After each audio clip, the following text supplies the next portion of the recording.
Tracking COVID-19, a special edition we get for you each day to apprise you with the latest on the global pandemic. Prime Minister will today meet the state chief ministers, and this will be the fifth meeting he will have with the chief ministers since the pandemic's outbreak. We get you more on this. Also, we get you global updates, inputs from our reporters, and also advice from doctors, which helps you keep safe in these times. Time and again, we have been reminding you on the precautions that need to be taken against the virus. Maintaining basic hand hygiene, self-isolation and following social distancing norms are the only ways to keep yourself safe. Up in the bulletin, we also get you a special report from Maharashtra's Sangli district, where an innovative salon owner is setting an example for others to follow. What is it? Stay with us to know more about it. But first, we get to the headlines. On the National Technology Day, Prime Minister Narendra Modi salutes all those at the forefront of research and innovation on ways to defeat coronavirus. Says technology is helping many in the efforts to make the world free from COVID-19. Prime Minister Narendra Modi to hold a meeting with state chief ministers today via video conference. This will be the fifth meeting of the Prime Minister with state chief ministers since the outbreak of COVID-19 pandemic.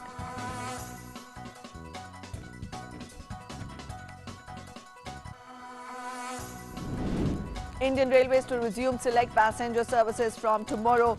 Booking for these to open from 4 p.m. onwards today and will only be available through IRCTC website.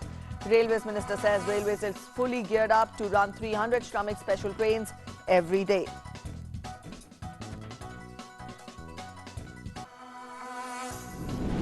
India's massive evacuation mission, Vande Bharat, continues to bring back countrymen from across the world. Indians stranded in US, UK, Kuwait, Philippines and Saudi Arabia brought back.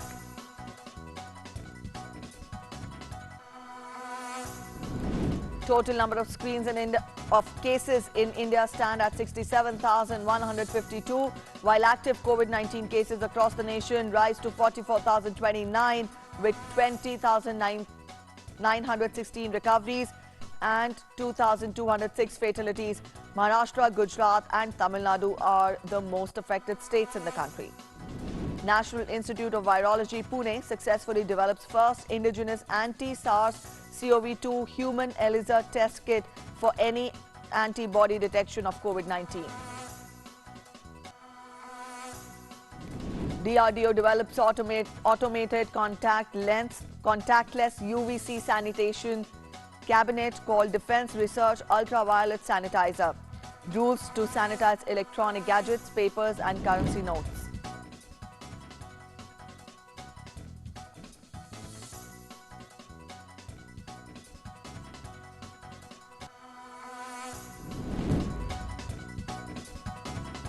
In international news, British Prime Minister says that conditional plan will be put in place to reopen society. No immediate end to the lockdown, but some measures will be eased. Up next, we'll get you the news in detail. Prime Minister Narendra Modi extended his greetings on the National Technology Day today. In a tweet, Prime Minister said, and I quote him, "On the National Technology Day, our nation salutes all those who are leveraging technology to bring a positive difference in the lives of others. We remember the exceptional achievement of our scientists on this day in 1998. It was a landmark moment in India's history. Today, technology is helping many in the efforts to make the world free from COVID-19. I salute all those at the forefront of research and innovation on ways to defeat coronavirus. May we keep harnessing technology in order to create a healthier and a better planet."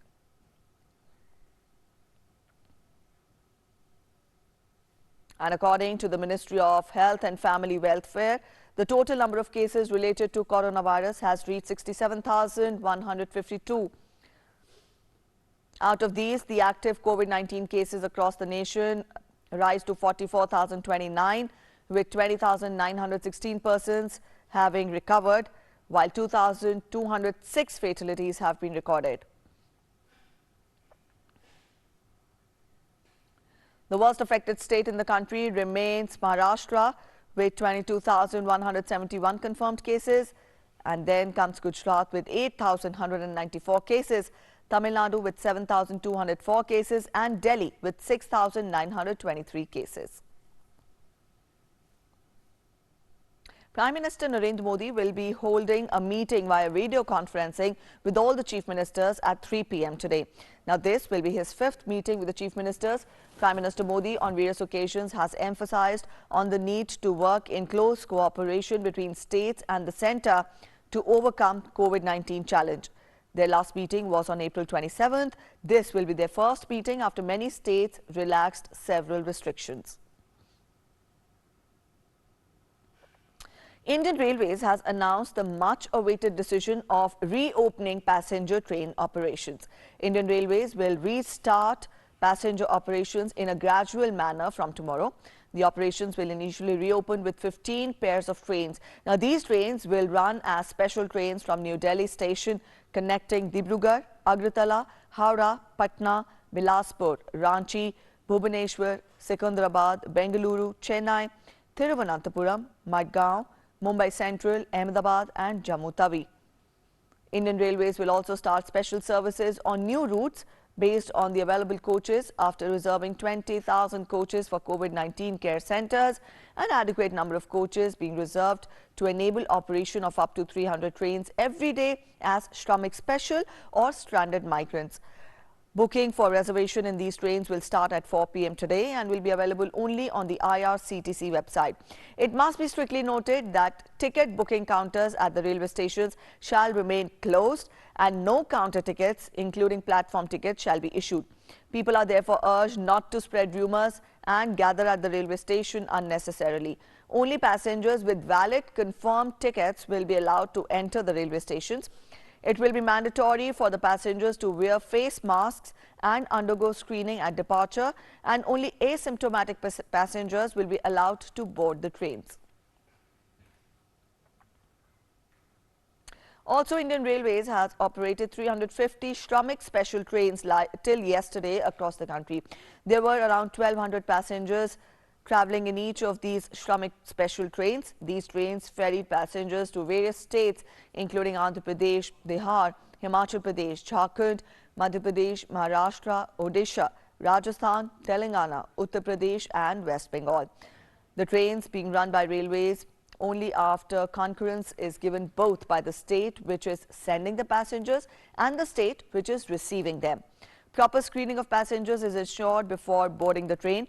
Also, passengers are given free meals and water, and social distancing is being strictly observed in all the trains. Indian Railways has converted 5,231 coaches into COVID care centres to strengthen the fight against COVID-19. 215 railway stations have been identified for placement of COVID care centres. Over 2,500 doctors and 35,000 paramedic staff has been deployed. 5,000 beds are ready for any contingency. Railways is also producing its own PPEs to protect the frontline workers. It will also take care of water, electricity, catering and security of the centres.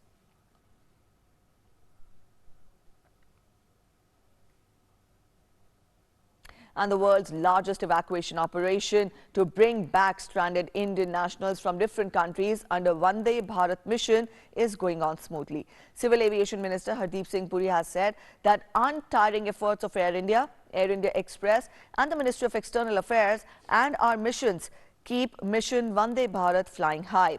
Yesterday, 1,239 Indians were flown back on 6 flights from Doha, London, Singapore, Riyadh, Kuwait and Kuala Lumpur. More flights are on the way.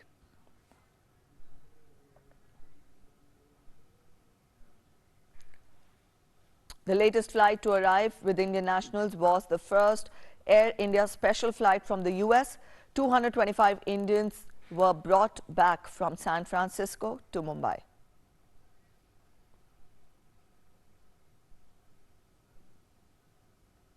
Air India flight brought back 323 Indians safely from London, while 250 passengers landed in Bengaluru.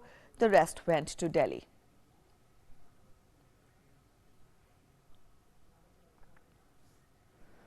It was indeed an emotional moment for over 250 people from Karnataka who landed at Bangalore International Airport. And this emotional moment was witnessed by several officials who were here to receive them at the arrival gate number 12. And all these people who landed here at Bangalore are part of Government of India's Vande Bharat plan to bring in the Indians who are stranded due to coronavirus pandemic across the world. As the flight landed inside, all arrangements were made inside and the passengers were briefed and they were all told about the quarantine procedures and the fact that they will all have to undergo quarantine compulsory for 14 days. Besides this, all these passengers were also told to download the quarantine app, and as soon as they landed, they were given a SIM card where the passengers had to activate the SIM card and then download the quarantine app in their SIM card. This is a technology that the Karnataka government has adopted to monitor the people in a quarantine, wherein people have to compulsorily send 2 pictures per day. Now the quarantine app is GPS linked, wherein it will be monitored by the health department officials and the movement of the people who are in quarantine. Besides this, the officials also directed them to download the Arogya Setu app as well, and all the passengers were told the procedure thoroughly. The passengers were taken to different hotels based on their choice, and they will be staying in 3 category hotels, that is 5-star hotel, 3-star and also economy class hotels. So all these people who have reached India will bear the cost of their stay in India. Government of Karnataka has said that quarantine procedures will have to be strictly followed. With cameraman Venkatesh, Aisha Khanam, DD India, Bangalore. Indian nationals also returned home through Air India flight from Manila, the capital of Philippines. The flight landed in Mumbai.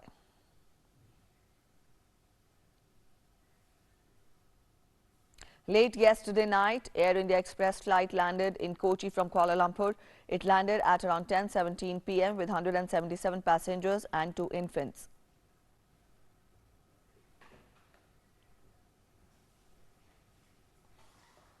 Before that, at around 9:30 p.m., flight from Kuwait landed in Chennai. 167 passengers and 4 infants returned safely from Kuwait.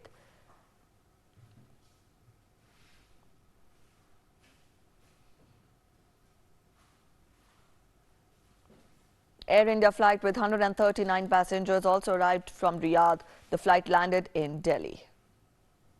And the government is also undertaking Operation Samudra Setu to evacuate Indians through the Indian naval ships. INS Magar, the second Indian naval ship to reach Malé in Maldives for evacuation of Indian citizens, has left from there, and the ship is expected to take 48 hours to reach India.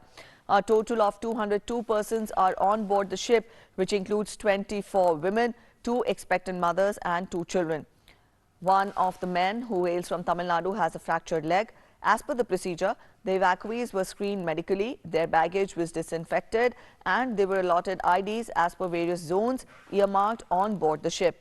Indian High Commissioner to Maldives, Sanjay Sudhir, said that the evacuation exercise will continue in the coming days under Vande Bharat mission.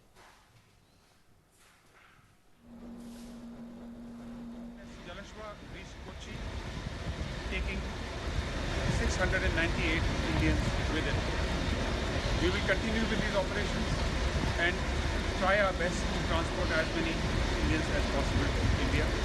I must also convey my deep gratitude to the government of Maldives for extending all possible help in conducting these major exercises.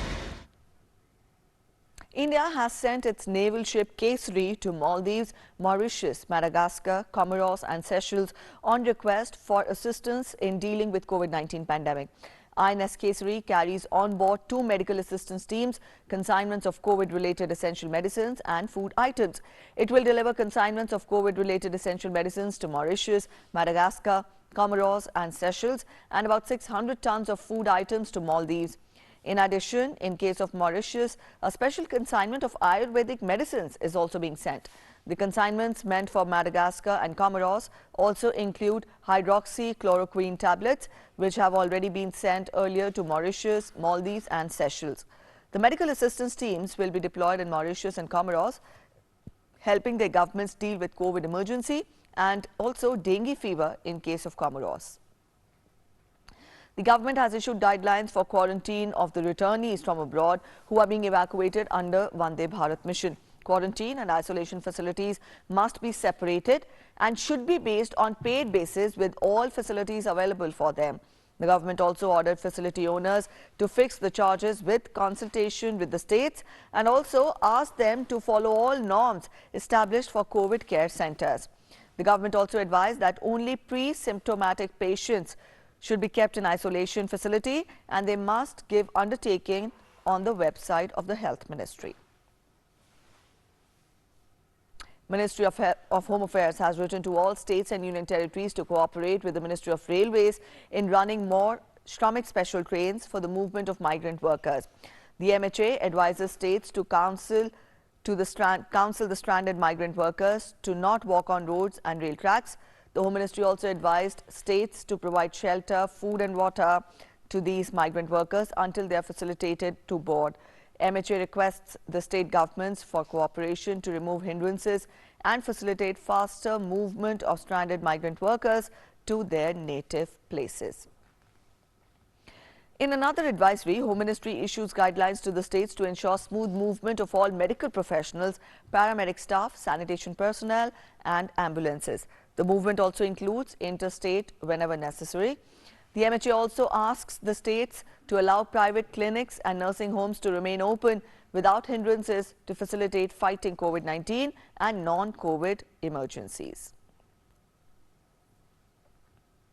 The government has dismissed a WhatsApp message claiming that ayushmanyojna.org is the official website of Ayushman Bharat Yojana. In a tweet, the Press Information Bureau fact-check team has described it as false. PIB fact-check team states that the National Health Authority has claimed that www.pmjay.gov.in is the only official website of Ayushman Bharat Yojana.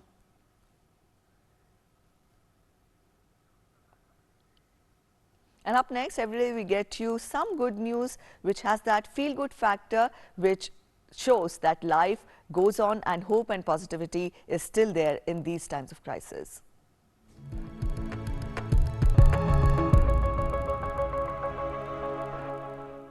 Hyderabad-based Defence Research and Development Organization Premier Lab Research Center Imarat has developed an automated contactless UVC sanitization cabinet called Defence Research Ultraviolet Sanitizer, that is DRUVS. It has been designed to sanitize mobile phones, iPads, laptops, currency notes, check leaves, chalans, passbooks, paper envelopes. The proximity sensor switches, clubbed with drawer opening and closing mechanism, makes it operation automatic and contactless. It provides 360-degree exposure of UVC to the objects placed inside the cabinet. Once the sanitization is done, the system goes in sleep mode, hence the operator need not wait or stand near the device. A National Institute of Virology, Pune, has successfully developed the first indigenous anti-SARS-CoV-2 human ELISA test kit for antibody detection of COVID-19. This robust test will play a critical role in surveillance of proportion of population exposed to SARS-CoV-2 infection. This kit is being validated at 2 sites in Mumbai and has high sensitivity and accuracy. Besides, it has the advantage of testing 90 samples together in a single run of 2.5 hours so that healthcare professionals can proceed quickly with necessary next steps on their patients' triage paths. ELISA-based testing is possible even at district level. The National Institute of Virology's technique has been transferred to Zydus and Cadila for mass-scale production. The Drug Controller General has granted commercial production and marketing permission to Zydus.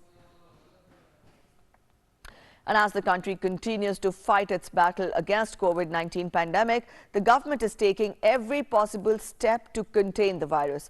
The national lockdown stands till 17th of May. Even though some relaxations have been given in the orange zones across the country, the threat of corona is still not over. Some people are well aware about the critical situation. In Maharashtra's Sangli district, a salon owner has started this business using PPE kits. Let's take a look at our special report. The Sangli district of Maharashtra falls in the orange zone. In view of this, the local administration has given some conditional permissions amid lockdown 3.0 due to which some shops are now open here. Kiran Jadhav, who runs a salon shop in the Vishram Bagh campus of the district, also started his own salon shop, but in a unique way. As the COVID-19 crisis is still hovering over the state, it is essential to follow the norm of social distancing. Haircuts and other treatments in such a time are a challenge.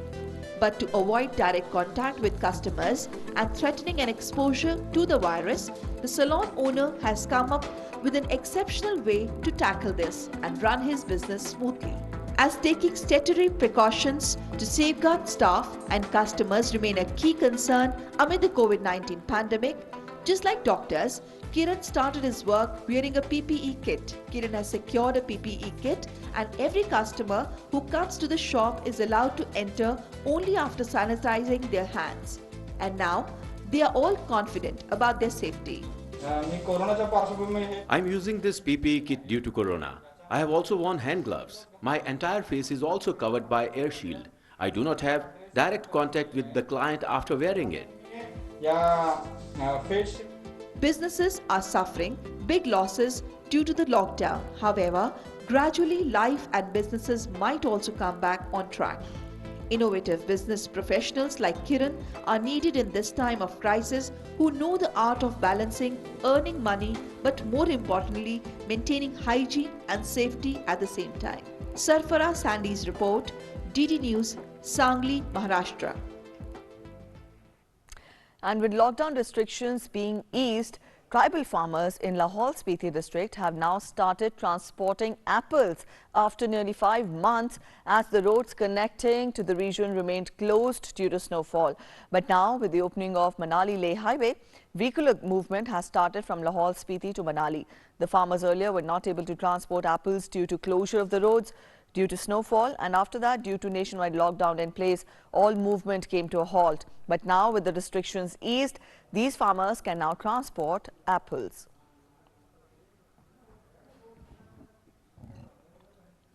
And in a goodwill gesture, Ludhiana police personnel celebrated birthday of a girl as she turned 10 during lockdown. The police personnel celebrated her birthday on the tune of Happy Birthday and extended warm greetings to the birthday girl. With a nationwide lockdown in place, this gesture comes as relief and it brought a smile on the face of the child.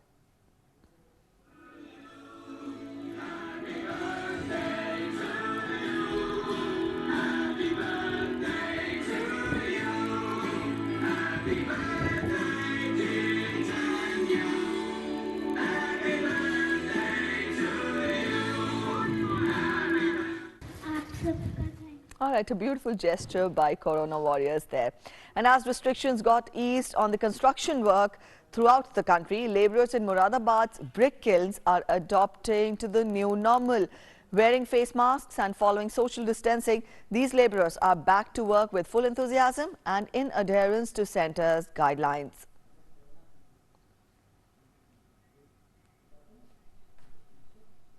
In the third phase of the lockdown, factories associated with sports manufacturing have been opened on certain terms and conditions after the permission granted by the government. Factory work resumed at Stag International Sports Factory in Meerut, which manufactures table tennis equipment. However, all safety measures along with social distancing and proper hygiene of workers is being taken care of. Chairman of Stag International Company, Rakesh Kohli, thanked the government for exempting the functioning of industrial work and expressed happiness at the resumption of industrial activities. मैं खुश हूं कि अब सरकार ने जो है 8 तारीख से काम करने की हम लोग को इजाज़त दी है और हम इस इजाज़त से काफ़ी खुश हैं क्योंकि देखिए हमारा एक एक्सटेंडेड परिवार है, जो हमारी वर्कफोर्स है वो हमारा एक्सटेंडेड परिवार है। 450 लोगों का हमारा ये जो परिवार है, इसके लिए हमें इनका भरण पोषण करना बहुत ज़रूरी है और जब तक इकॉनमी खुलेगी नहीं हम इन लोगों का भरण पोषण करने में असमर्थ रहेंगे। टेबल टेनिस इक्विपमेंट जो है क्योंकि इंडोर गेम है और लॉकडाउन की वजह से दुनिया भर में लोग घरों में कैद हैं और घरों में कैद होने के साथ साथ वो अपनी फिटनेस के ऊपर भी कुछ ना कुछ काम करना चाहते हैं, तो इसलिए इंडोर गेम्स का व्यवसाय बढ़ने की बहुत बड़ी उम्मीद है। And up next we get our segment Doctors Speak, wherein doctors get you the advice to keep you safe.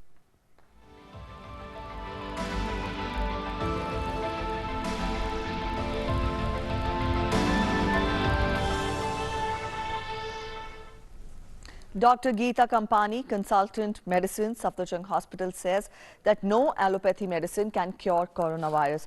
She suggested that regular intake of vitamin C can boost one's immunity.